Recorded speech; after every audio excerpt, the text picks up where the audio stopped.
ভারতীয় সংসদের 17তম লোকসভা ইলেকশন আসন্ন। আর এই লোকসভা ইলেকশনকে কেন্দ্র করে প্রার্থী নির্বাচন, বিভিন্ন দল প্রার্থী নির্বাচন করছেন। কে কোন কেন্দ্রে দাঁড়াবেন, প্রতিদ্বন্দ্বিতা করবেন, কে কোন কেন্দ্রে এগিয়ে থাকবেন। হ্যাঁ, ঠিকই ধরেছেন, দ্রোণাচার্য এডুকেশনাল হাব নতুন ভাবনা নিয়ে আপনাদের কাছে আসছে। অবশ্যই শিক্ষণীয় ভাবনা, যাকে পরিভাষায় বলা হয় সেফোলজি। ভোট কি হতে পারে, কোন দিকে যেতে পারে, এই বিষয়ই মূলত সেফোলজি। আমরা কোনো রাজনৈতিক দলকে সমর্থন করি না।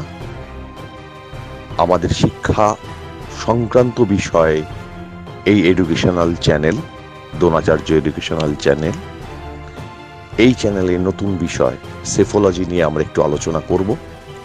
প্রথম, কে কোন কেন্দ্রে এগিয়ে থাকবে এটা নয়। আমরা মূলত পশ্চিমবঙ্গের অধিবাসী। পশ্চিমবঙ্গের 42টা কেন্দ্রে কে কোন দলের হয়ে নির্বাচনে প্রতিনিধিত্ব করবেন সেটা এক ঝলকে আমরা দেখে নিই। অর্থাৎ পশ্চিমবঙ্গে এই প্রথম লোকসভা নির্বাচনে মূলত চতুর্মুখী প্রতিদ্বন্দ্বিতা হতে চলেছে। একদিকে যেমন রাজ্যের শাসক দল তৃণমূল কংগ্রেস, ঠিক তার নিকটতম প্রতিদ্বন্দ্বী হতে চলেছেন কেন্দ্রের শাসক দল ভারতীয় জনতা পার্টি। সহযোগী হিসেবে থাকছেন ভারতের জাতীয় কংগ্রেস এবং পশ্চিমবঙ্গের বামফ্রন্টের বিভিন্ন শরিক দল।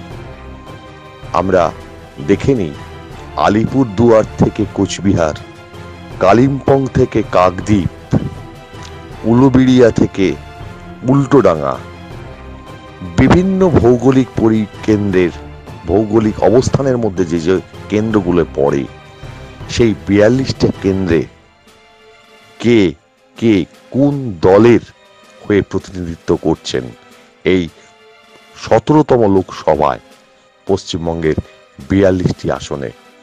আবার মনে করিয়ে দিই, পশ্চিমবঙ্গের 42টি আসনে সর্বপ্রথম চতুর্মুখী প্রতিদ্বন্দ্বিতা হতে চলেছে 17তম লোকসভা নির্বাচনে।